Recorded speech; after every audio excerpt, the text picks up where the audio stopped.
Greatest Hits Plus album called Decade of Decadence. Here's frontman Vince Neil with some details. On the album we have 10 of our greatest hits, which we like, and 2 soundtrack songs that were never released on a Mötley record, and then 2 brand new tracks that we're recording. And the one we're working on today is called Primal Scream, and that one's going to be released like really shortly, real soon, and we're going to do a video for it, and we can't wait. Also featured on Decade of Decadence will be a new Mötley Crüe tune called Angela and a cover of the Sex Pistols classic Anarchy in the UK. It's been a great, man. I'm still shaking. I just can't believe it. We really didn't expect this at all. No. You know what I mean? But the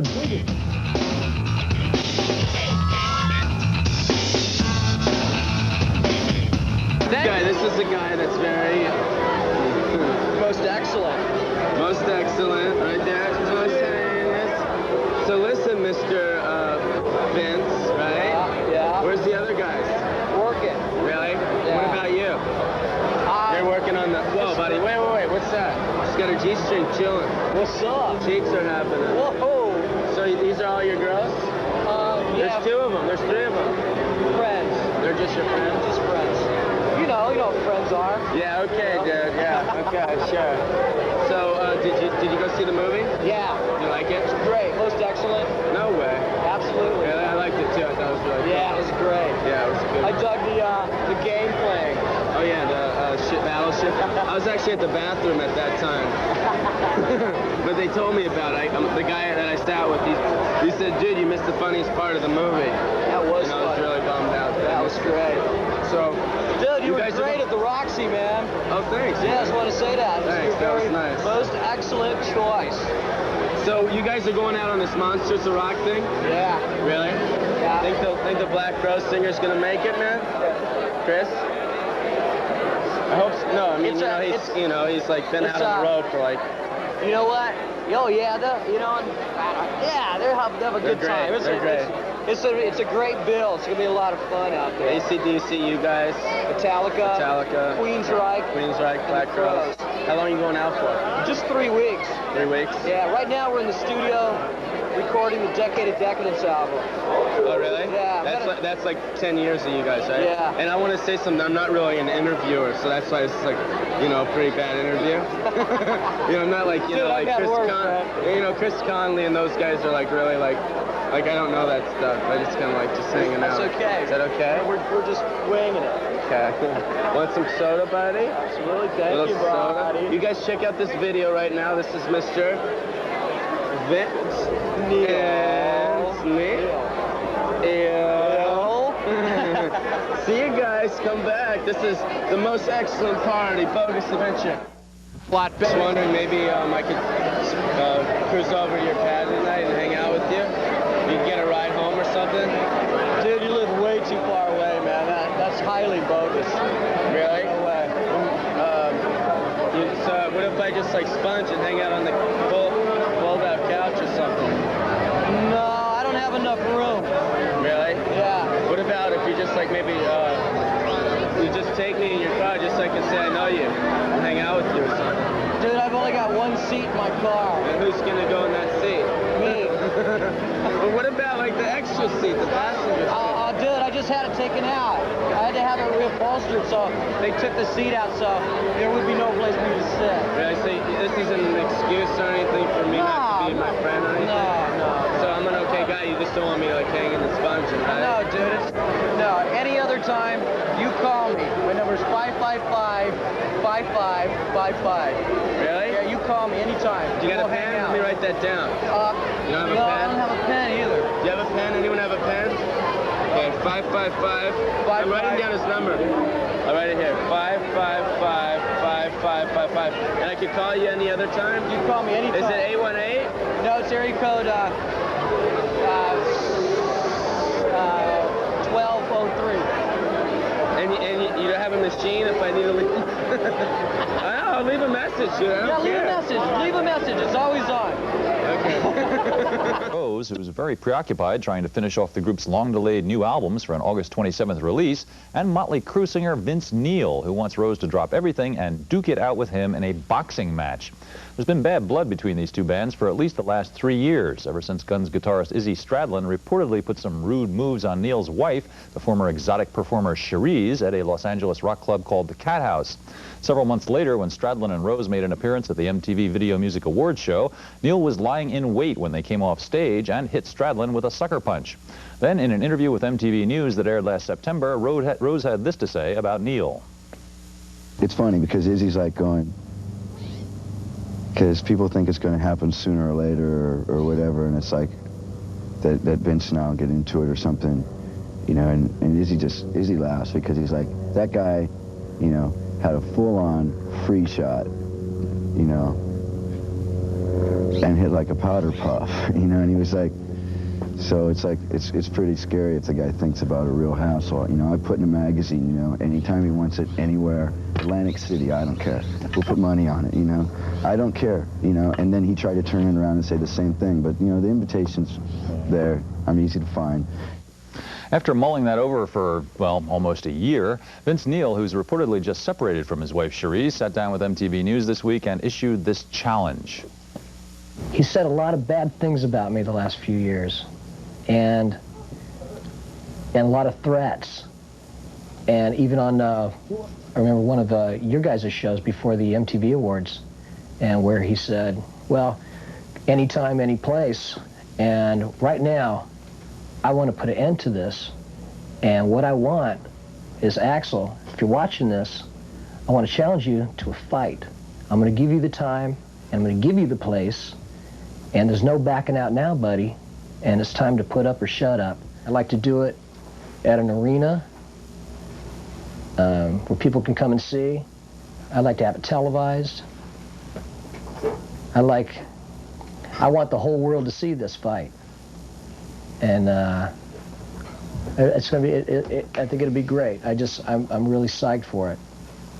Because I need to put an end to this, so there's no more, I mean, it'll end it once and for all, any bad blood between us. So let's do it. No response from Axl Rose to that challenge yet, but we will have further developments on this story on The Day in Rock, which moves to a new time slot of 8 p.m. Monday through Thursday this coming week, 1 hour earlier in the Central Zone. Donington Festival is something that most bands in the world always they want to play. I mean, it's been, what, 11 years now, something like that. And I remember, I mean, even just being from California, of hearing about the Donington Festival and the Reading Festival and all those, and wishing that you could at least even just go, not really even think about playing in it. And it's really quite an honor for, you know, for us, you know, to be asked to play on the bill.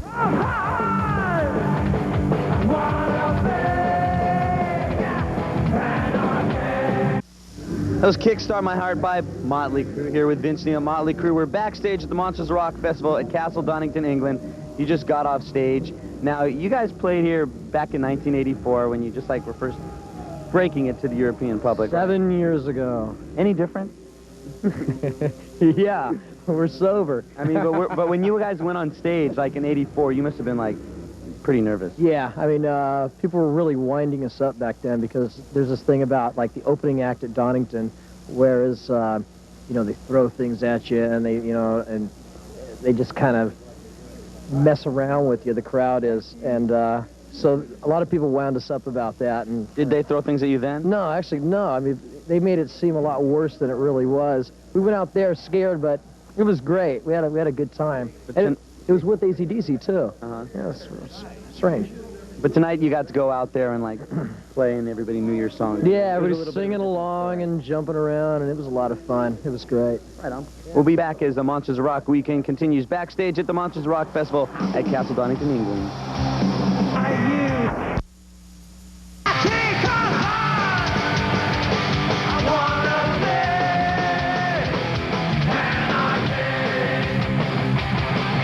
backstage at the Castle Donington Monsters of Rock Festival. We're in England, and right now with Vince Neil of Mötley Crüe. Yes, hi. Monsters of Rock weekend. So anyways, other than playing here tonight in front of about... You're giving me a hard time, aren't you? Yes, I am. Other than playing here tonight in front of like about 80,000 people, you also played a little intimate gig in London a couple days ago, right? Yeah, the Foreskins. As you went under the name of... The Foreskins, yes. Yeah, we played the Marquee Club, and it was great, man. It was radical. I mean, that place has got a capacity of about 8. Yeah, that's something like that, right? And all 8 were on stage. That went pretty crazy. It was wild, yeah. There was kids, they were jumping on stage, and they'd like just grab a pick and then just dive back into the stage. It was like all night long, just people just diving on each other, and it was radical. Now, which do you like doing? I mean, do you like playing like in a small, crazy club or in front of 80,000 crazy people? Well, you know, it's got a different vibe to each one of them. You know, the closeness of being in a club to the crowd is great, and then the energy of a big festival is just awesome. Because I remember when you played in front of 300,000 people, the US Festival. Yeah, that was a lot of people, man. Well, okay, we'll be back here backstage at the Monsters of Rock Festival, and here is Wild Side from Mötley Crüe.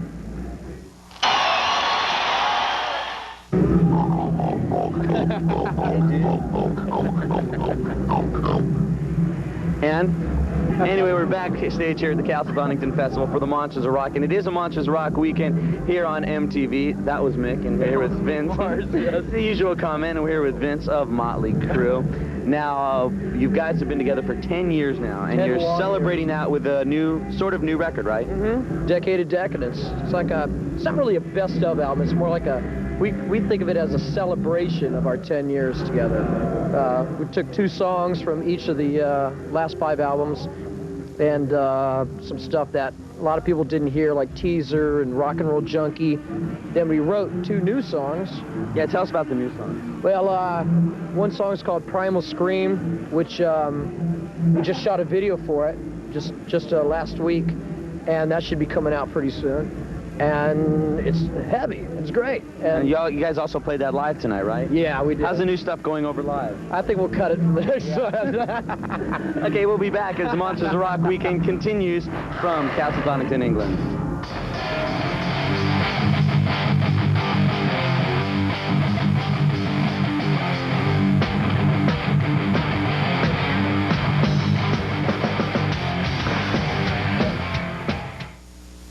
Essentially, MTV consists of 4 things. Now, tonight you played an old Sex Pistols cover. You did Anarchy. Yeah. Matter of fact, we put that song on our Decade of Decadence album. And I also noticed that the letters are kind of cut out with like the old early punk look to it. We're punkers. That's it, man. We're punkers now. Have you seen Tommy lately? They're going back to the basic punk stuff now? Hey, that's it, man. We're going way back to our roots. Right on. Well, now a band that I'm sure was also influential in the Roots, and a band that also played here last year. Here's Aerosmith with The Other Side. All right.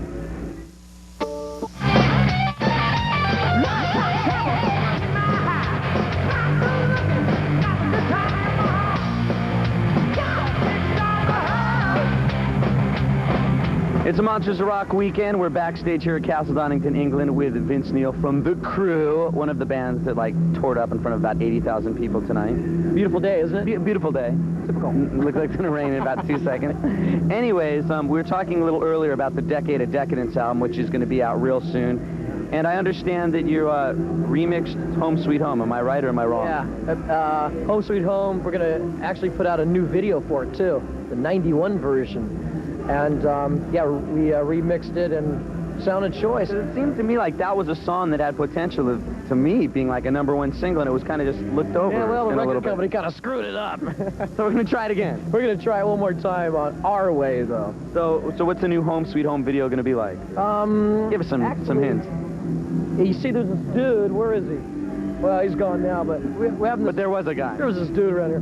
We're having him, this guy following us around all over Europe and filming us, you know, doing everything. And I'm going to put that together with stuff, and it's going to be new Home Sweet Home. How did the European fans compare to the American fans? Lots of guys. out here. Yes. I've been to Crüe concerts in both countries, and yeah, there is a big difference There's here. lots of guys out Okay, well, thanks a lot for taking the time talking to us. All right, bud. Right now, let's play a video, the regular version of the old version, less filling, Home Sweet Home from Mötley Crüe. It's a Monsters of Rock weekend, and we're backstage at the Monsters of Rock Festival in Castle Donington, England. I'm Ricky Rackman. This is Vince Neil of the Crüe, but of course, you probably knew that. Now, let's talk a little bit about the... Is that how you know? And just in case you forget, on the back it says Mötley Crüe. See, that's how I knew. So tell us a little bit about the new song. Which new song? The new song that's going to be on Primal Scream. I mean, the new song, the spat song, Primal Scream, there. He is, there's the dude. Is that the dude that follows you around? He's going to be doing the new Home Sweet Home video. That means a 5-minute? I guess they'll edit this part out, right? No, that'll be cut. I figured that. They'll have a big black part right here. Okay, what do you want to know now? Tell us a little bit about Primal Scream, the new song. Gee, I don't really know what to say about it. It's a song. It's fast, heavy, ballad, it's funky. Heavy, it's fast. It's heavy groove oriented. Dr. Feelgood-ish type, with a great chorus, great sing-along, yell, scream chorus in it, and it's a good rocker. It's a good rock shouter. Are you going to be touring the States when Decade of Decadence comes out? No, this is it. We're only doing just 8 shows in Europe, and that's it. We're going to go back home and get to work on the new Mötley record. Have you already started working on that at all? Well, we have a lot of songs written for it. There's going to be a lot of different types of stuff on the next album. If there was still vinyl out, it would be a double album. Oh, really? Yeah. Great. Well, thanks again for taking the time out to spend here with us. Leaving again. Stay tuned. Monsters of Rock Weekend continues from Castle Donington, England on MTV. Its 10th year together with a new album called Decade of Decadence. It features tracks drawn from all of the group's previous LPs, of course, plus 3 new songs. And as singer Vince Neil noted recently, there could have been more of those.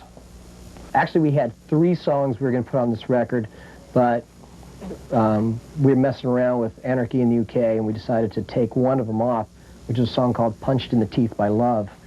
And we're going to save that probably for the next Crüe record.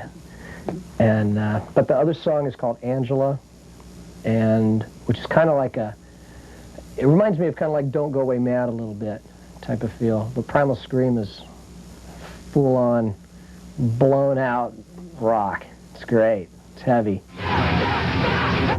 Black this video clip out right here. Let me get him up on the stage and roll.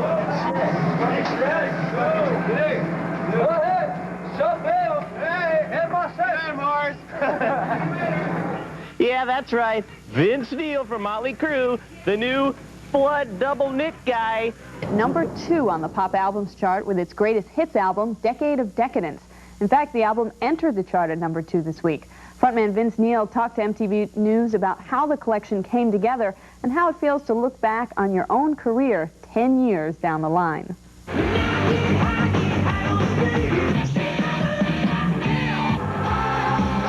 On the album we have 10 of our greatest hits, which we like, and 2 soundtrack songs that were never released on a Mötley record, and then 2 brand new tracks. But how to figure which hits are the greatest? Mötley Crüe decided their song selection should be a balanced representation of their 10 years of work, rather than a mere popularity contest.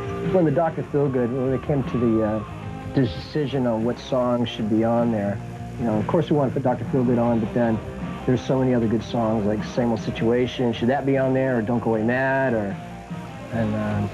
but you know, it is Decade of Decadence, and it is a celebration of our 10 years together, and that's what Kickstart My Heart was all about. And so that we decided to put a live track of that on there. This is Livewire, Piece Your Action, which are both remixes. What's the next record? Shout the Devil, Looks to Kill, Smoking in the Boys' Room, Home Sweet Home, and then Wild Side, Girls, Dr. Feelgood, Live Kickstart, a song called Rock and Roll Junkie that was on the Ford Fairlane soundtrack, and then the song Teaser, which was on the another soundtrack album with that Tommy Bolin cover. And then the 2 new tracks, and Anarchy in the UK. All right.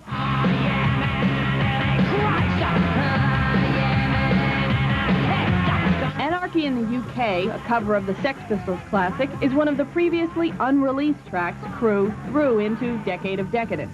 There are also 2 new originals, Angela, and the first single and video, Primal Screams. Looking ahead to next year's all-new Crüe album, the Motleys are still trying to get used to the fact that they've been around as long as they have. It's gone by so fast. You know, I mean, even with MTV, I mean, we started at the same time. You know, you guys' 10-year anniversary is coming up, right? And, you know, it's our 10-year anniversary, and it's, I mean, time flies when you're having fun. The next single off Crüe's Decade of Decadence album will be for the remixed version of Home Sweet Home. A new video for that track is also reportedly in the works.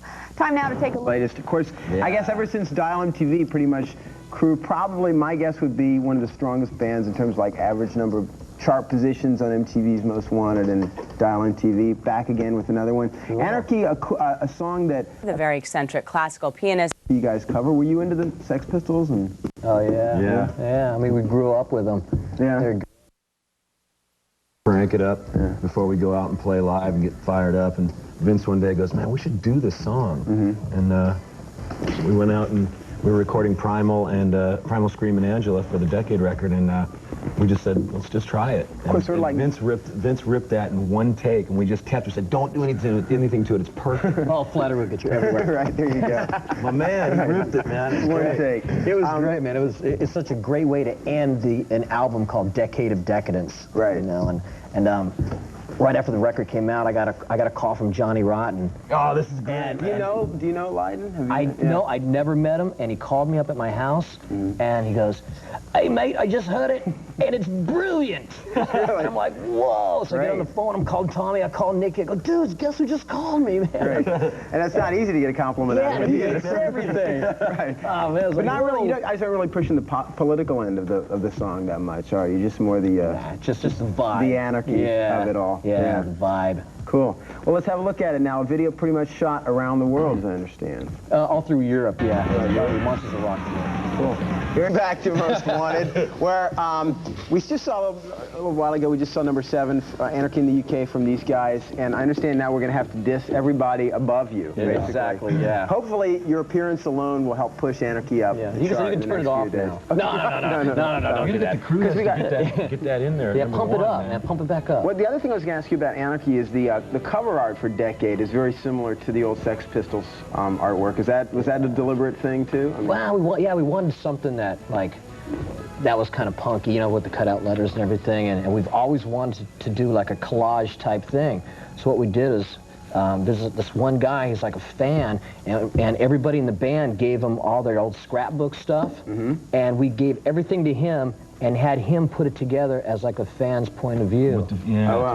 And for a little bit of trivia, the guy's, his name's Mark, and the guy's face is on the cover somewhere, so if you're sitting there with the album, try and find him. It's pretty bizarre, man. All right, look for Mark's face. He's really little, though, man. So you really got to give him too much exposure. I mean, he was like, man, I just want to be on a Crüe cover, dude, so bad. So we put his face on there. It was really cool. That's so cool. Yeah, that was great. Cool. And an album all for the fans anyway. Yeah. Help me out now, without a diss, hopefully. Number 5, you guys want to intro this one for me? Number 5, here's the latest from Paula Abdul.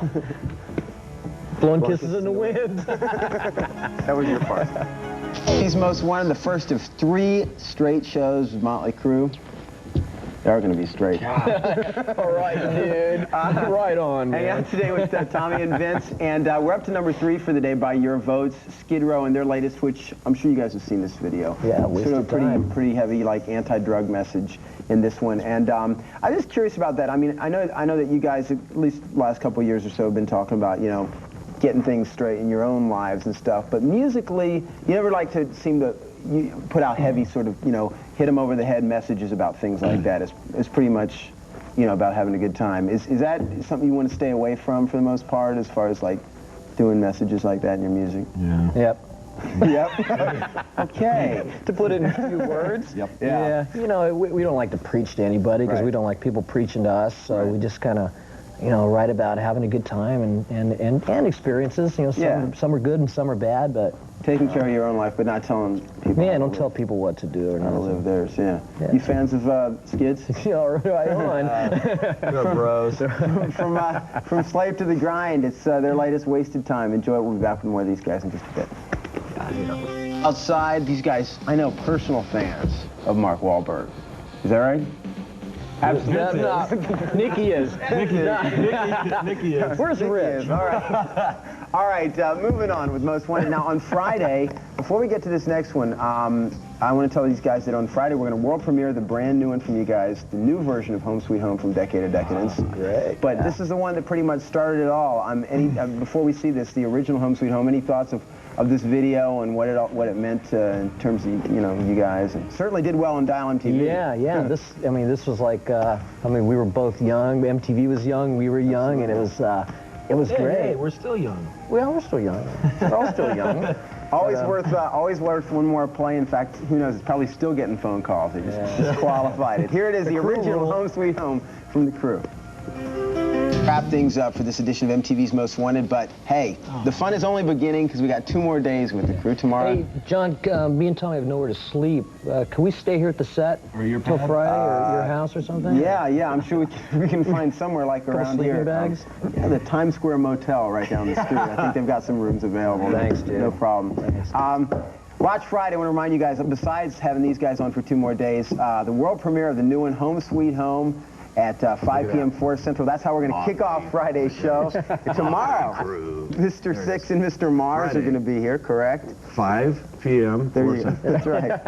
It's hard to hold that guy. It's heavy. That's right. I know. So tomorrow, Nikki and Mick going to be here. Yeah. And then hopefully we'll get everyone together on Friday. That'd be the world premiere. Thanks, guys, for stopping by. Number 1 still to do. Number 1 by your votes. Once again, no real surprise. It's Guns N' Roses from Use Your Illusion 1. This is Don't Cry. We'll see you tomorrow. Thursday night, how you doing, guys? Welcome to another edition of MTV's Most Wanted. Our guest for the 2nd day in a row, 2nd of 3 days, Mötley Crüe. Yesterday we had Vince and Tommy. Today, Nikki, Sixx, Mick, Mars. Welcome, guys. How you doing? Good to see you. What's going on? So, Decade of Decadence. Congratulations. The album did real well. Entered at number 2. Yeah, not bad, Not too bad. Can't do. I think that's about the best, retrospective greatest hits albums ever done. Yeah. So that's kind of kick. Straight in at number 2. A lot of people have asked me, and said, well, there's like, I guess everybody's got a favorite Mötley Crüe song, but they say, well, why isn't Without You on there? Why isn't Don't Go Away Mad on there? Songs like that. How did you decide what was going to go on the album? It was 2 from each of the albums, right? They went on there. Just personal favorites.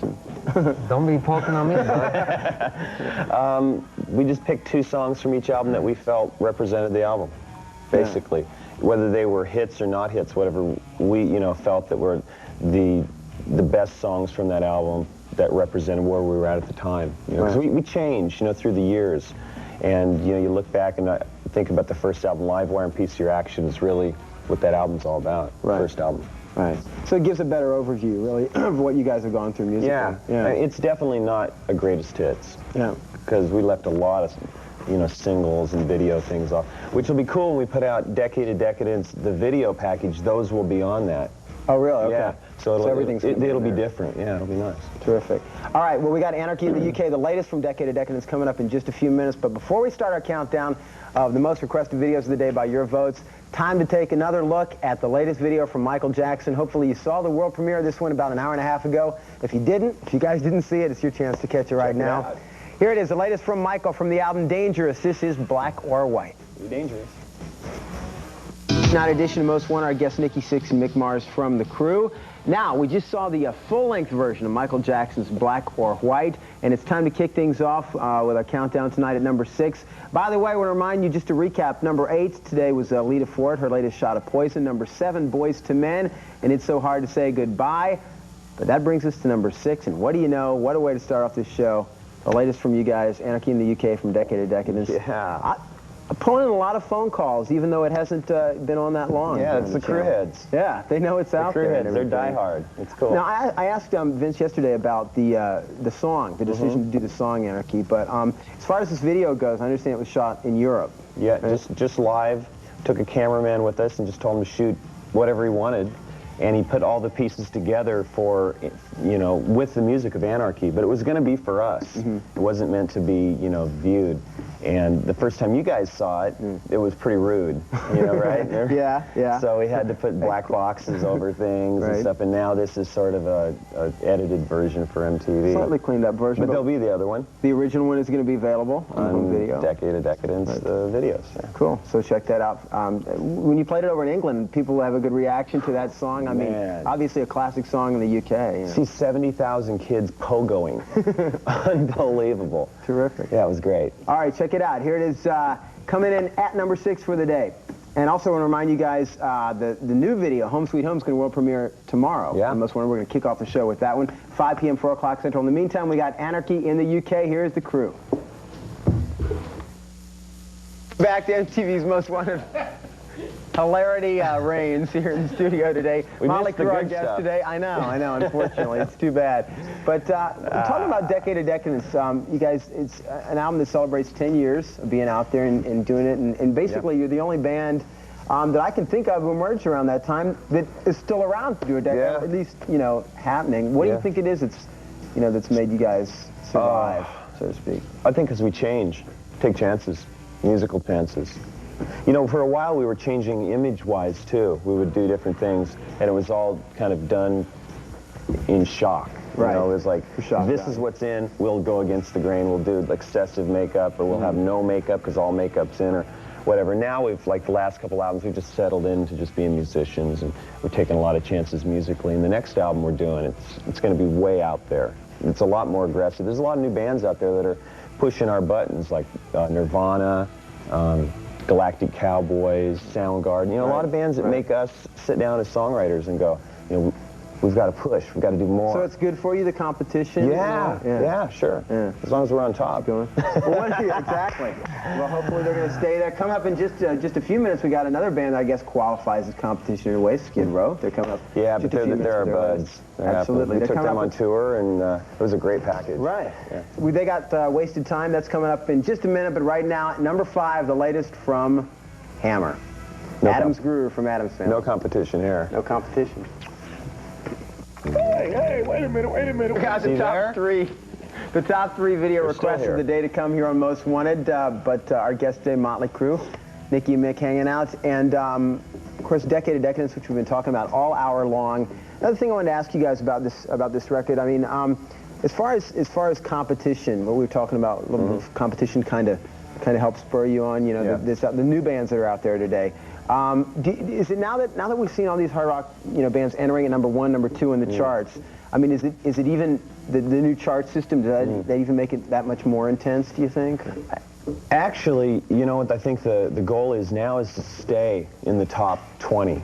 You know, 'cause, you know, you can enter at number 1 with not that many album sales, depending on what's going on around you. Right. You know. Just a matter of how many people get out there and buy it right away. And what's going on, you know, what other bands are selling, so. Right. Depending what's in that week. Yeah. So it's sort of like no competition. Who's around you on the charts, right? All right, well, moving on right now, we got the number 3 most wanted video of the day. Another band that's been doing quite well, of course, Guns N' Roses. Yesterday, however, they were in the top spot, slipping a couple notches to number 3 today. Here is Don't Cry. Thursday edition of MTV's Most Wanted. Our guests today, Nicky and Mick from the crew. Now tomorrow, hopefully, we're going to get all 4 of you guys in here. We'll try. Good luck. Getting all 4 at the same time. Oh man, it's hard enough to get us some rehearsal. We'll see. We're going to do it with the world premiere of the new one, Home Sweet Home. That's how we're going to kick off the show, 5 p.m., 4 o'clock Central today. A new version of Home Sweet Home from Decade of Decadence. An album that has, we saw earlier, Anarchy, which is a cover, 2 new songs, Angela and Primal Scream. And then a couple of the earlier tracks on the album are in new remix versions. What made you decide to do that, sir? What made us the remixes of Live Wire, the remixes of the early songs. Oh, gee, it just makes it so exciting, you know, new, fresh. I don't know. Do you feel that they didn't sort of, you know, stand up in comparison to the production on the... You know, we had our first album that we did was on Leather Records. It's like our own record label. And we liked the way that sounded. Then Elektra, our record company, remixed it with Roy Thomas Baker, who did Queen, and we weren't happy with it. So this is kind of our chance to fix it. I mean, 11 years or 10 years later, we fixed it. But yeah. whatever. So something else for the fans to look forward to? There's also Teaser and Rock and Roll Junkie, a couple tracks on there that were recorded during Dr.Feelgood's. Yeah, so as you said before, things that the fans are really into, not necessarily the biggest hits, you know. Definitely. Yeah. Definitely. All right, we're going to be back tomorrow with Home Sweet Home and a whole lot more we're going to talk to them about. But right now, time to roll out the #1 most requested video of the day. There's a song on your album by this name, and I'm not sure whether he stole the name or not. He's a thief. Is he a thief? I'm not sure. We'll have to look into this. Wild Side, #1 for the day. This is Marky Mark and the Funky Bunch. I need thieves. I got them all here at once. Mötley Crüe. Yeah. Well, the reason we got you all here is for the world premiere. We're going to kick off the show today with the world premiere of the new one, the third one from Decade of Decadence. It's Home Sweet Home. Can I ask you guys, is this safe to say, is this probably the single most popular song out of the 10 years? Do you think, is that why you decided to do a new one? Single most popular Crüe song? Slow song. Yeah. I think it's the slow song that kind of is Mötley Crüe. You know, like Aerosmith has Dream On, and Zeppelin has Stairway to Heaven. This is... And really, this was, I guess, probably the first quote-unquote power ballad we ever had. Yeah, I'd definitely say it's our best, our most popular video. You know, I mean, through the last. And now we're doing a new version, so this should be really interesting. What people think, you know. Yeah. Because what Home Sweet Home means to us in '91 is different than '85 when this originally first came out. Yeah. In '85. In what way? What is the sort of significance of the song now? Do you think? Well, '85. I mean, we toured since the band had been together, basically. we didn't have homes. They were bunks in a bus. Right. So it's all about being on the road. Yeah, basically, you know, and longing for home. And now it deals more with kind of, you know, the old saying, you know, home is what you make it. And it shows a lot of people that are in different places in their lives, whether it's a truck driver, or a homeless person, or kids from the street. So, you know, it means something a little bit different to us now.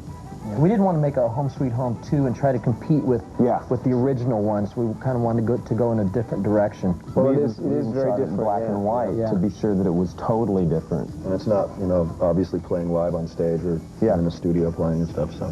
Yeah, I want to talk to you more about the video, the idea behind it, and working with Matt Mahern in just a bit. But here it is right now. Why wait anymore? Put your shades on for this one, the world premiere of Home Sweet Home, the new version of this one. Sued for the second time by a fan who claims to have suffered hearing loss during one of the band's concerts in April of 1990 at the New Jersey Meadowlands. 25-year-old Clifford Goldberg of New York City filed the $7 million suit last week, becoming the second fan to take Mötley Crüe to court on a hearing loss charge since a Florida woman filed suit against the band in 1980. To come back to, dudes, Mötley Crüe, Vince Neil, parted ways. 4 days ago, there was a meeting at rehearsal. Vince Neil came in and said, guys, I don't think I want to be in the Crüe anymore. And the Crüe said, guys, I don't think we want you in the band anymore. This is deep. Now, let me tell you a little bit about what happened. According to this press release that Elektra Records put out just yesterday, the Crüe's relationship with Neil began to deteriorate because his bandmates felt he didn't share their determination and passion for music. Neil was the only Crüe member who didn't regularly participate in the songwriting process. That's true. The songwriting does come from Nikki Sixx and Mick Mars. And as of late, Vince Neil's been falling off the wagon, as it were. This is a sober band. This is something that Nikki believes in. Vince has been messing up a little bit, and that has taken away from his studio seriousness. They've been rehearsing the new material for a record which is coming out in '93 with Bob Rock as producer, and because there's been this lack of energy, things are just falling apart, and as of yesterday, it's over. Vince Neil has to find a new gig. As far as Mötley Crüe goes, remember Van Halen? What happened when Roth left? Sammy Hagar. What happened to Black Sabbath when Ozzy left? What happened with AC/DC when Bon Scott passed away? The great bands go on. Nikki Sixx told me just yesterday that they are auditioning new singers. He's going to be young, he's going to be arrogant, and the Crüe will live. Trust me. In rock, we've got singer Vince Neil on the phone, ready to talk about being kicked out of Mötley Crüe. As you may recall, Mötley Crüe announced last week that it had parted company with its lead singer Vince Neil after 11 years and 6 albums together. The reason the band gave for this unexpected split was that, quote, race car driving has become a priority in Neil's life, and that because of this, the rest of the group felt that Neil, quote, did not share their determination and passion for music. Once upon a time, the members of Mötley Crüe felt somewhat different about each other, as they made clear in an interview we did with them back in May of 1990. And talk about 4 opposite type of people. You know, you would you couldn't plan for a more different type of people. And it's hilarious, you know. 10 years later, we're like this. I couldn't even imagine playing with somebody else. You know, I'd rather just call it quits. If the day ever comes we stop making albums, you know, you'll be able to like run into us all in the corner somewhere when we're 90 and we'll all still be hanging out together. Mick will be 95. Vince Neil's sudden parting of the ways with his Mötley Crüe bandmate leaves Elektra Records, the group's label, with an interesting situation on its hands, having, as it did, recently re-signed Mötley Crüe to a multi-album recording deal rumored to be worth as much as $35 million. To find out what Neil's departure means to this deal and what the real reasons behind the breakup are, we've got Vince Neil on the telephone right now. Let's see what he has to say. Are you there, Vince? Yeah, sure am. Hey, Kurt. Is this pretty much true, what they're saying, that you just developed a sudden passion for auto racing and lost it for music, or what's really going on there? Yeah, no, that's absolutely wrong. You know, I've been involved in racing for like the last 7 years, and it's been a hobby of mine. And just like, you know, everybody has hobbies, but you know, I did not leave Mötley Crüe. I was fired, and you know, music has always been the #1 thing in my life, and that's all there's ever been. Was this a sudden thing? Was this a sudden thing, this firing, or was it something that's sort of long time brewing? It happened like out of the blue. I mean, we were rehearsing, writing new songs for the album, and it just came as a complete shock to me. You know, the one thing is that I really didn't like the way the music was heading into. And so, you know, maybe I didn't have the enthusiasm for the new music, but, you know, I don't think it was a reason to be fired over it. Anytime I wanted to say something about the music, I was always just shut down right away, and you know, I guess they just thought that it was time to go on and look for a new singer. What is this? This seems like it would mean something pretty serious for this record deal you just, this re-signing you just did with Elektra. Is it going to queer that whole deal, or what do you think? Yeah, you know what? I really don't know. I really have no idea. I know that that Mötley Crüe will go on. As I've heard it now, they're auditioning new singers, and so I don't know where it is legally, but contractually, I think that if they just go on as Mötley Crüe, they'll still be Elektra will still honor the contract, but I really don't know.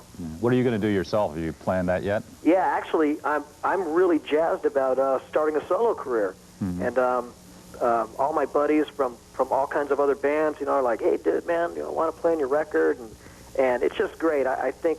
You know, I think things happen for a reason, and I think this might be just like the best thing right now for both of us.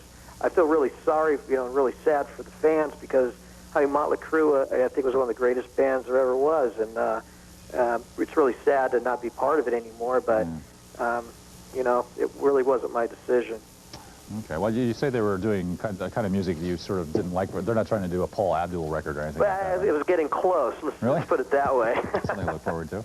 Okay. Thanks for joining us here and explaining that, and we'll talk to you soon. Okay. Thanks a lot. Thanks. Bye-bye. Bye-bye. Just for the record, we have been trying to talk to the other members of Mötley Crüe about Vince Neil's departure from the band, but so far all interview requests have been denied. Who? I did not like the way the music was going, and anytime I would say to anybody about the music, I was pretty much shut out. And you know, because we were rehearsing with more backup singers and a keyboard player that everybody wanted to take on the road, and I'm like, no, this isn't what people like about Mötley Crüe. And you know, Nicky's decided he wanted to write physical graffiti, and you know, you don't write physical graffiti. And so I was just having, like, you know, my little differences, and one day I got to rehearsal, and I said, well, you know, I'm not comfortable with these songs. This really isn't what Mötley's all about. And they said, well, we're thinking about getting a new singer then. And I go, well, you know, that's your prerogative. You know, if that's what you guys want to do, then, you know, there's 3 against 1. Got it for 7,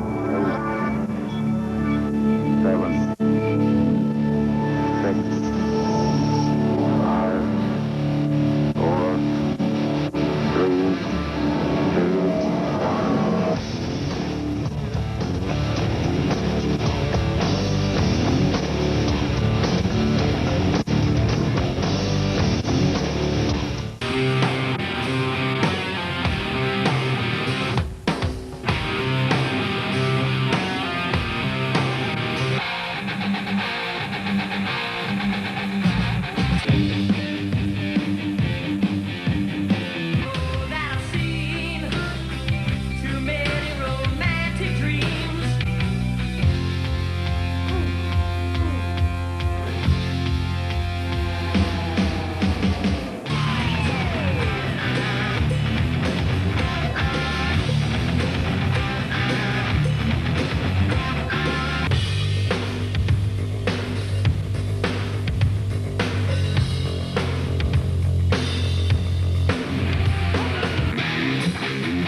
4 ingredients. We took 1/4 out and put a stronger 4th in.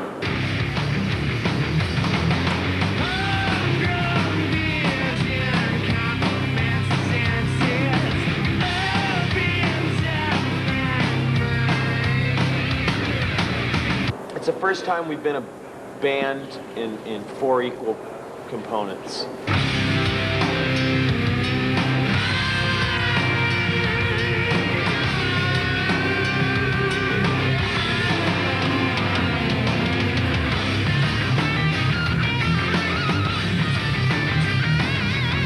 It's about now. It's not about then. That's over. It's dead. It's past tense. You know, you can't live in the past. It's just better.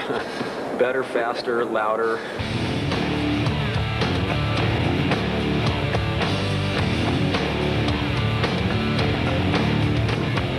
I had one friend come down. He was the second guy, and then Krabby came in, and we just never called anybody else back. Are you ready for suicide? Let me run a razor across your throat.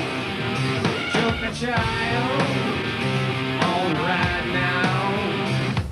Let them down long and shameful road. It's definitely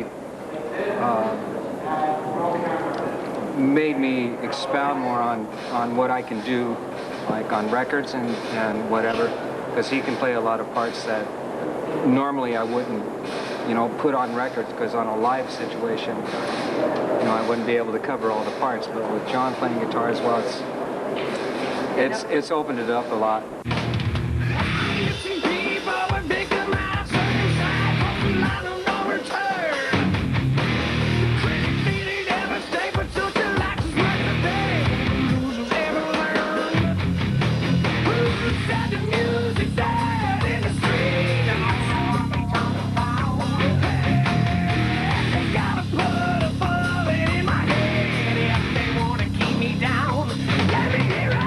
The whole chick party thing is not part of what we're about anymore, and John sees life different than I see it. I see it through. I'm very dark in the way I see things.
What's that? Let me try this one. Let me try this one. Actually, this kind of has this.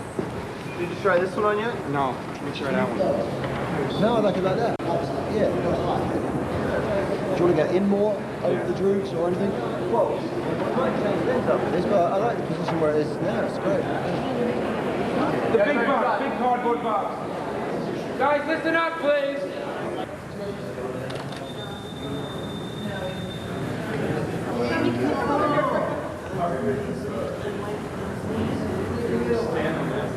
So you're all together in this environment, and you're into each other. You're into each other. What's going on between you?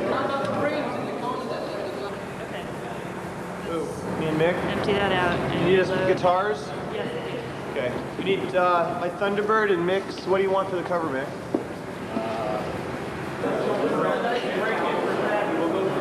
Okay, here we go. Rolling playback.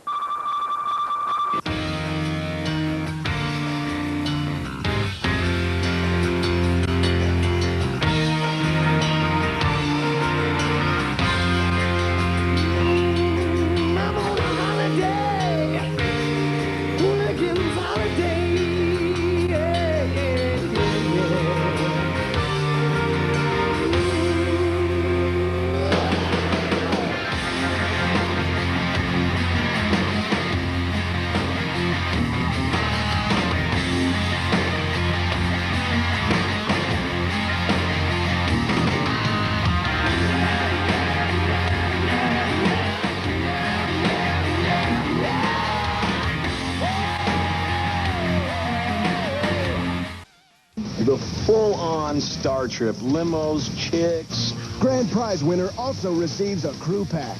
To be eligible for the grand prize, you must send a postcard to Hooligans Holiday Sweepstakes, P.O. Box 610996, North Miami, Florida 33261. You can pick up an entry form and Mötley Crüe's new CD, Mötley Crüe, at any Camelot music store. Or you can make one up of your own. One runner-up wins an autographed guitar, 6 concert tickets, and a crew pack. The Hooligans Holiday Sweepstakes is brought to you by Elektra Records and Camelot Music during the 94 days of summer on The Box. Music television you control. The new sound and the new guy. When we brought up the old days, however, things got ugly. Take a look. Mötley Crüe is back, and with a new album and lead singer, they say they're bigger and better than ever. But at a time when metal groups are having trouble staying in the top 10, do the Crüe even care? You have all the guys with little goatees and the Doc Martens, and you know, it's like it's more of a fashion movement than it is a musical movement right now, I think. And it's the same problem we had in the, you know, a certain point a few years ago where everyone was just copying something successful. It was only a few short years ago that the group was fronted by Vince Neil. The new album is the first with former The Scream lead, John Corabi. It's pretty natural evolution. When John came into audition, he, you know, we were looking for a singer. He came in and, like, strapped on a guitar. You know, we were like, whoa, what's going on? You know, and we started jamming. He's like, you know, check out this riff. And it was just real natural for us to jump on the riff as a band and all jam together. And all of a sudden, the sound got twice as fat. And all these things just naturally started coming. So it just kind of really flowed and happened and did its thing. And with Corabi now in place, we thought we'd get the details of the much-publicized falling out with Neil. What happened with Vince? We'll save that for the book. we don't want to talk about that. Okay. No one cares anyway. Okay, but did they care when their former bandmates sustained several broken ribs and internal injuries while jet skiing a few weeks ago? My heart goes out to you. What happened to the coral reef then? Oh, man. Hey, when 300 pounds of blubber land on the coral reef, you know there was some dust flying around. You're invited, but I weigh a ton. Oh, okay, here we go, great. Now, you know that's going to be run. At least the group showed they still have a sense of humor when asked about women, fire, and hairspray, the main components of their videos in years past. Dude, that is a stupid question. Dr.Feelgood wasn't like that. You know what? Let's knock the interview off. This is getting really stupid. Women, hairspray, and fire. Women, hairspray, and fire. Dude, who wrote those questions? Give me a break.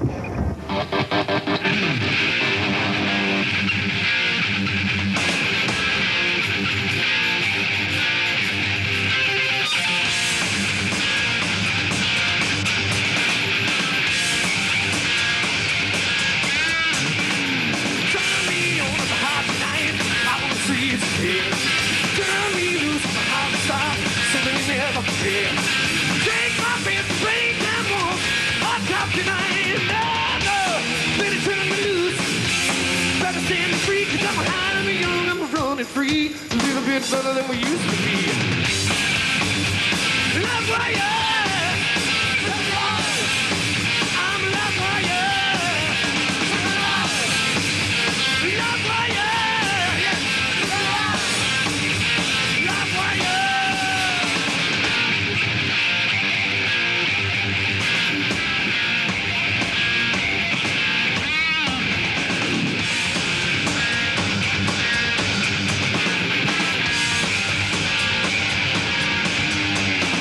We break up everything for the legs that always will. God for the broken, left loose, going in for the kill. Take my fist, break them walls, I'll top tonight. No, no, better turn me loose, better stand me free, sing it. I'm alive, love wire. I'm a love wire.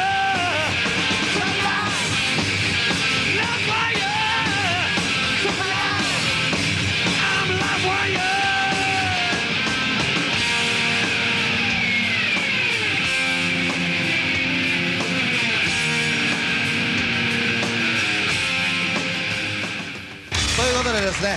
モトリー・クルーといえばですね、もう本当に10年ぐらい前からずっと大物という感じで来て、我々のヘビーメタルシーンを支え続けてきてくれた、素晴らしいアーティストなわけですが、今回、メンバーチェンジということでかなりですねいろいろな話題になっていまして、はっきり言ってバーン市場でもいろんな見方があったわけですが、ともかくですね、本人たちの意見というものをぜひ聞いてみて、それで皆さんも音を聞いて判断していただきたいなと思います。それでは、皆さんお待ちかね伊藤清則さんによるニッキー・シックスとジョン・コラビのインタビューパート1です。どうぞ。ニッキーはスタジオに入る前にこのニューアルバムをどういうアルバムにしようというふうに考えたんですか？ I think for the first time I didn't have an idea. I just wanted it to be whatever happened. You know, there's no concept for the album. There's no concept for any of the songs. The songs don't represent anything except for personal experiences. And I think there's a darker, more maybe melancholy, aggressive tone to the album. I think that's just because of things that we've been put through in the last couple of years. You know, getting to know John was a big part of the sound of the album, but also we needed to get to know John before we made an album. I know the record company was anxious for us to, you know, run out and make an album real quick, and we sort of, how can you make an album if you don't know each other? So we took that time to write songs, and you know, during that time a lot of stuff happened to the band, and they are sort of documented lyrically. That me and John wrote all the lyrics together. That was a real nice experience for me, because in the past I had to do it all myself. It was cool. Give him something to do. Besides get his coffee.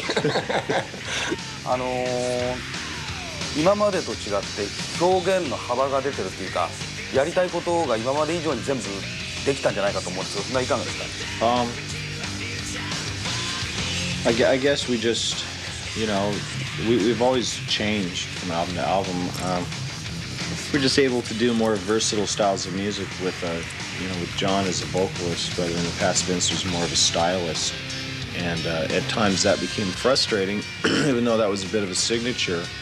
I think this opened us up as a band a lot. ジョンにちょっとお伺いしようと思うのは、彼のスクリーム時代の歌い方とはね、彼自身は変えたんでしょうか、変わってないんでしょうか。Only I think the sound is the same. Some of the songs obviously are. There's some heavier songs and different things on this album that I probably would have never tried before. So yeah, I think I kind of branched out, you know, and tried some new things, but it's still the same voice, basically. ニッキーに行こうと思うんですけど、ジョンのボーカルすごいムーディーなところと、それからすごいストロングなところと、すごい表現力の幅があると思いませんか？ Definitely. A lot of different styles as a singer. That helps us as songwriters. 今ニッキーはそうおっしゃいましたけど、ソングライティング一緒にやってみた感想、ジョンは歌詞をいかがでしょうか？ It was real cool, because both of us actually in the Scream, I did a lot of the lyrics myself. For Nicky, I know that he was, you know, he did all the lyrics and stuff for Mötley before by himself also. So it was kind of a challenge for both of us to have to work with someone else. But it's real cool because Nicky has a tendency to be more dark and brooding, you know, and I'm kind of the, you know, they lived happily ever after guy, you know, so we kind of pull each other. You know, when he starts going too far to the left, I pull, and then when I start going too far to the right, he pulls me back. Yeah. And it's real cool. We help each other express what the other's thinking. So it's been great for me. I learned a lot from Nicky, and especially recording. You know, it's been a long time recording and everything, and I learned a lot doing this record. When we started recording the album, we said that the only rule was not to compromise, and that's really what we've done. It's amazing. I think that's why the album sounds the way it sounds. You know, we didn't adhere to any sort of outside pressures. And I was talking to a friend of mine today, and he was telling me about all this stuff that's going on in the news, and I don't even know what's going on in the rest of the world.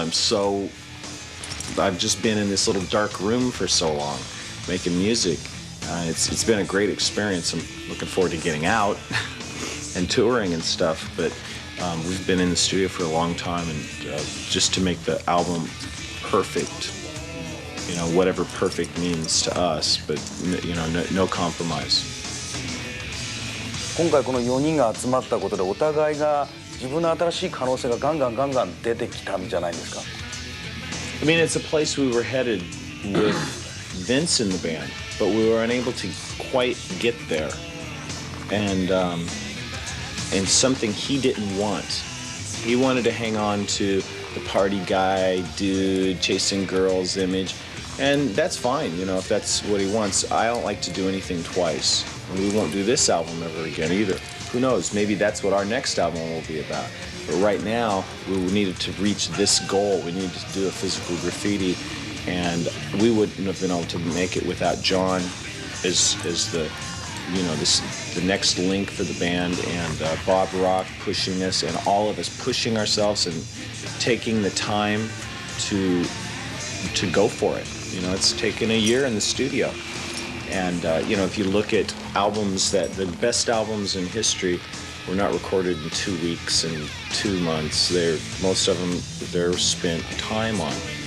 And, you know, sometimes I know it's frustrating for the fans because they have to wait. But I think in the end, they're going to have a piece of music that will last forever and really be listenable forever. You know, a lot of albums that I listen to, Abbey Road, you know, Physical Graffiti. I mean, I'm still listening to them 15, 20 years later. That's what we want to achieve.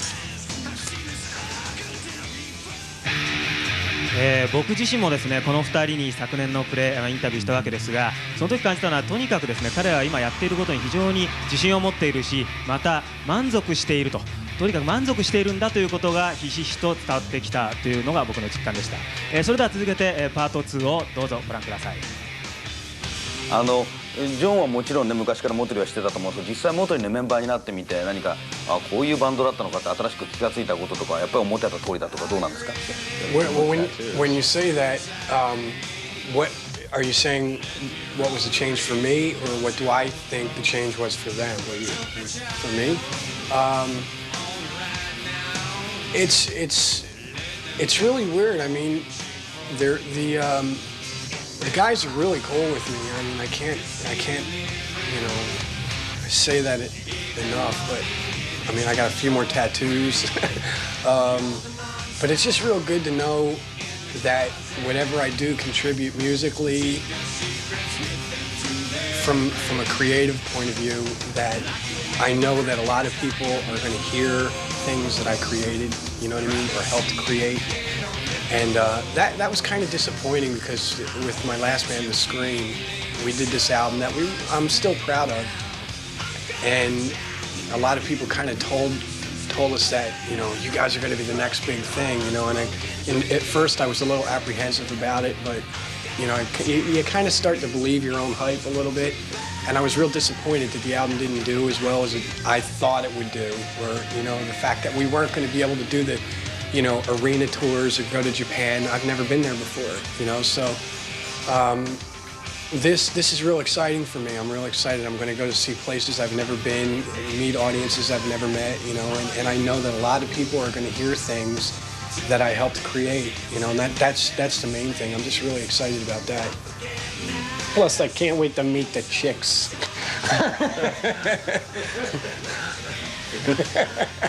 Sorry, I had to say that. Don't apologize to me. I've been there and met them. ということは本当にジョンはそういった古い曲にも新しいエネルギーを与えてるっていうことですよね。I try to. I mean, believe me, I've sang a few, and you know, I sang a few at rehearsal that these guys went, well, maybe we just won't do that one, you know. But then, like, I remember we played "Shout at the Devil," and it was amazing. We all like, I think we stopped in the middle and started laughing. We were like, this is ridiculous. The way it sounds, because he's got that real thick, raspy voice, and it really fit the song. So some songs are going to really fall together, and I think, you know, the show will probably be based upon a bit of spontaneity. That things will, you know, I'd like to. I had the band rehearse up was it 40 songs for the Dr.Feelgood tour. And not to bash on Vince, but Vince had this thing where he liked to do the same set every night, the same move, and that really bothered me. But if he was a lead singer, member of the band, it was like, okay, whatever helps make him feel comfortable. And he's got to sing the songs. It's a great opportunity for me now to go back to that, what I wanted to do, rehearse, 30, 40 songs, and sort of have a pick list, an A and a B set. And Duff from GNR said something in an interview once, and it really struck home with me. He said, doing the same show every night exactly is work. It's 9 to 5, and we didn't start rock and roll bands to have 9 to 5 jobs. We started rock and roll bands to have freedom, and to, in the middle of the show, go, we're doing 30 days in the hall. We don't know it very good, but we're doing it. And that's, we love that, to be able to just break into a Zepp song or, things. Or just jam. Just jam. I mean, we're a great jam band. We jam very well together. So there's going to be some spontaneity and some slop to the show that I'm really excited about. And exciting, a lot of times we play 2, 3, 4 nights in the same city when we're in Japan. To see the same show and the same rap, and that's not fair. I don't believe that's fair. Why come to more than one show? You're only going to see one show, don't see the rest. Now I could say, honestly, that it's going to be different every night. いつ頃その新しいモトリー・クルーのショーはファンが見れるようになるんですか? Well, we'd like to play in starting around May. I have another baby on the way, so that's in April, and I would like to be there for the birth of him or her, and then then we go play. じゃあ最後に日本のファンはジョンのライブ見たことないわけですよね。日本のファンに何かジョンメッセージ。Yo. I don't know. I'm just whatever. No, I'm just really excited about going. Nikki and Tommy and the guys have told me a lot of great things about Japan, and I just can't wait to get over there. Some real interesting stories, huh? Yeah, pretty interesting stories. So, no, I can't wait to go. I'm really excited about it. New places, new faces. It'll be cool. New. 僕がですねスタジオで彼らのラフミックスの段階というかもう本当にもうただ撮っただけという音を聞いた時にはですねなんというか非常に70年代的なでブルーズロックに近いようなそういったなんというか荒々しさというか荒削りな部分を感じたんですが出来上がってきた音を聞いた時に一番驚いたのがそのなんていうかモダンになっていたということなんですよね。でこれはいろんな意味に取れると思うんです。モダンであることが悪いと捉える人ももちろんいるでしょうがしかし前へ進むということが彼らにとってどんなに大事なことかというのも考えてあげる必要があるのではないかと思います。いろんな意味で本当にバーンもですね、評価が分かれていましたがこれは僕もコラムで書きましたけれども点数というのはあくまで目安ですから、それにとらわれることなくぜひ彼らの音を聞いて判断してあげてほしいと思います。それでは、今月のよりましアーティストモトリー・クルーのフーリガンズ・ホリデーご覧ください。どうぞ。はい、それではここで、プレゼントがあります、モトリー・クルーのですね新しいイメージの、赤と白の T シャツがありますのでこれを各5名様に、お送りいたします、そういうわけで、なかなかね新しいロゴも、これが定着していくのかどうかなかなかウムラウトが取れたモトリー・クルー、新しいイメージということでね、よろしくお願いいたします。それでは CM の後も新着ビデオです。よろしくお願いいたします。コマーシャルです。Mötley Crüe drummer Tommy Lee, who was once married to Heather Locklear, was seduced by heroin's mystique. I've dabbled with it myself, and it's one of those drugs that for myself personally, I realized how good it was, and went, I could die from this. What's that? What is that? That's nothing. That's nowhere. So it's the ultimate low. Yeah, it's nowhere. It sucks. But poor Tommy Lee, the drummer for heavy metal band Mötley Crüe, is out in the cold. And we're not talking about the cold sidewalk his head is being pounded into. We're talking about the reigning queen of mean, the blonde beauty of Melrose Place, Heather Locklear. She's traded in her old rocker for a new rock and roller. And now, just 2 weeks after her divorce from Tommy is final, Heather's getting hitched to another heavy metal dude, Richie Sambora. He bought Heather a huge pear-shaped diamond ring set in platinum from Cartier, and he proposed to Heather on September 10th. He really wanted to do things right. The news of their engagement broke just the other day, and maybe that's why Tommy Lee's fight broke out last night. I think maybe that that Heather announcing her marriage plans the evening before had kind of upset him, and he seemed to be very upset. The rocker got into a rock'em sock'em brawl with some security guards. It began at closing time as everyone was pouring out of the club.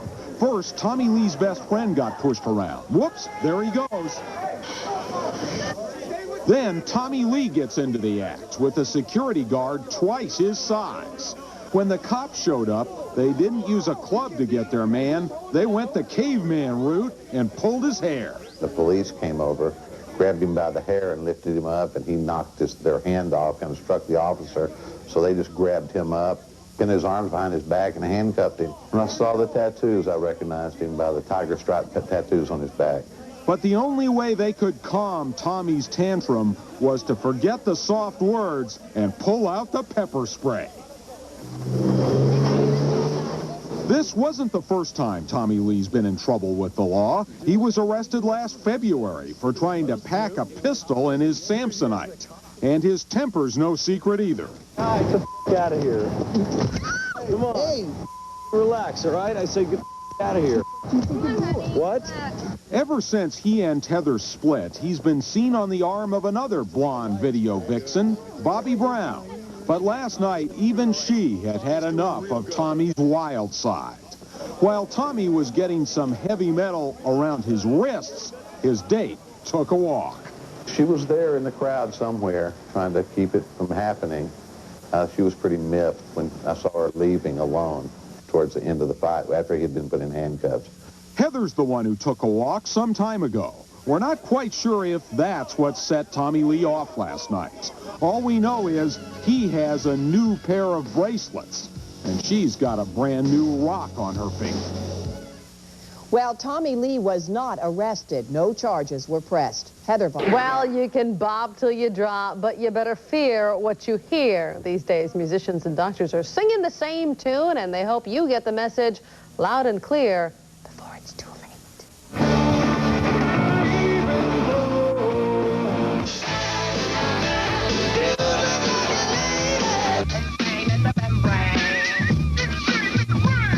Whether it's alternative, rock, or rap, there's something going on at concerts you probably don't even know about. And when you're listening to the band of your choice, you probably don't even care. But bands do. This is the kind of band that has built its reputation on being loud and aggressive. You know, you can't water us down, so we've made it so that protection is available. What kind of protection? Earplugs. Mötley Crüe knows all about earplugs. They've been sued several times by fans who claim that the excessive loudness damaged their hearing. $3. Thank you. So for a measly $3 at their concerts, you can get your plugs and still rock the night away. I just go like, man, how can they sit in front of the freaking PA for like 2 hours? You know, that's got to be gnarly. But as rock concerts, what condoms are for... They actually had to grab people off the beach to be their witnesses. They've known each other for almost a year. They were introduced through mutual friends at a nightclub one night, and their friendship blossomed immediately. I don't necessarily think that people would have referred to Pamela and Tommy as dating. I think they would have referred to them as just friends. In fact, it was just a few weeks ago that the sex siren told Hard Copy she was as single as could be. Well, I'm single now, so I don't have anything to hide. I have nothing. I have no good gossip. Well, she is single no more. The secret ceremony was performed by Pedro Solis in the lobby of the Camino Real Hotel. In this exclusive interview, he says Pamela had to wait for 2 days for a blood test before she went through with the Sunday afternoon ceremony. And let's just say that the ceremony was far from formal. They were completely casual. See, she was wearing bikini, a white bikini, and no shoes. And the nervous groom wore white shorts during the 20-minute ceremony. Not that the judge had any idea who they were until the best man filled him in. Well, she's an actress, and he plays the drums in a very famous band in the United States. That's right, Pamela's new husband is a hard-drinking, drum-pounding, heavy metal heartthrob who apparently has a way with beautiful blondes. He was married to Heather Locklear for 6 years and recently dated model Bobby Brown. He exudes an amount of sex appeal. When he looks at you, he has that just got out of bed look. It's obvious that the ladies go crazy over him. I mean, he has a reputation of being wild and being a ladies' man. But that's not the only reputation Tommy Lee has. Tommy Lee is a well-known wild man around Hollywood. He's always getting drunk. He gets into fights. He was in a fight outside the House of Blues quite recently. That tantrum landed Tommy in jail and in the gossip columns. But it wasn't until 2 months ago that authorities say his hot temper really turned ugly. According to a police report, he beat his then-girlfriend Bobby Brown and sent her running for help outside his Malibu mansion. Tommy Lee had a pretty tempestuous home life. He was with Bobby Brown, and one night she called police, said he was roughing her up, claimed that he punched her, and the next day she moved out of his house. When we caught up with Bobby Brown, she carefully avoided any questions of alleged abuse. Did Tommy ever hit you? I don't know who you're talking about. But the story of Bobby's run-in with her heavy metal lover got a lot of people wondering about his relationship with Heather Locklear. Has Tommy Lee ever hit you? I know. Like this. Uh-huh. No, he's never hit you.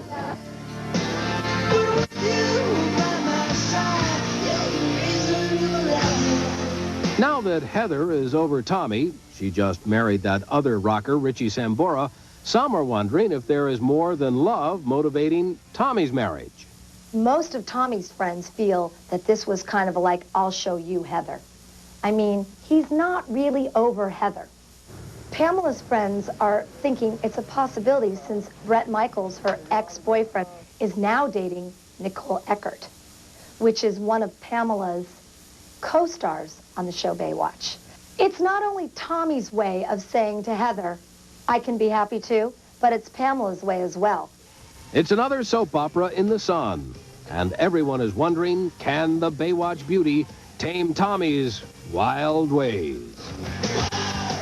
The judge who married Pam and Tommy Lee says the couple did file a prenuptial agreement separating their assets. Large in this woman. You see what I'm talking about? Pamela Lee.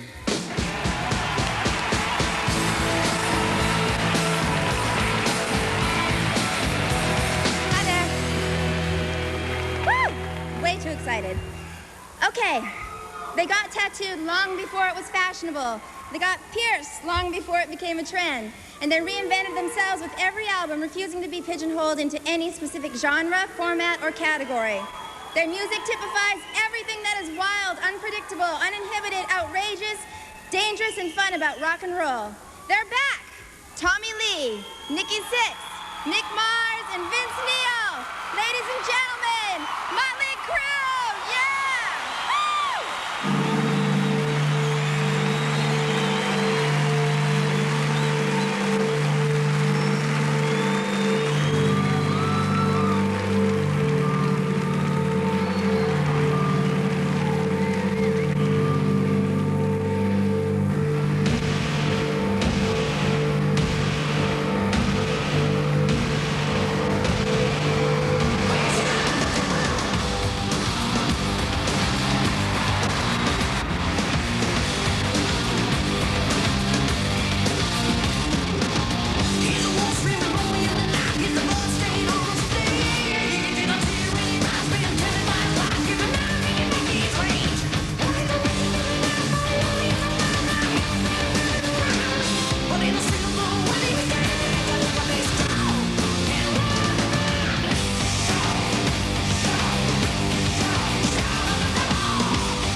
role. Sets flying by, stars rushing off stage, and E.T. is in the middle of it. Even backstage they get you signing autographs. Yeah, thank God. Wow, check her out, dude.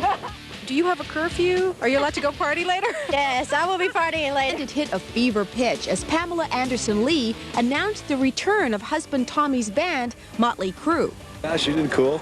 She was nervous. I think I went too fast, as he said. I always talk too fast. I'm just way too excited.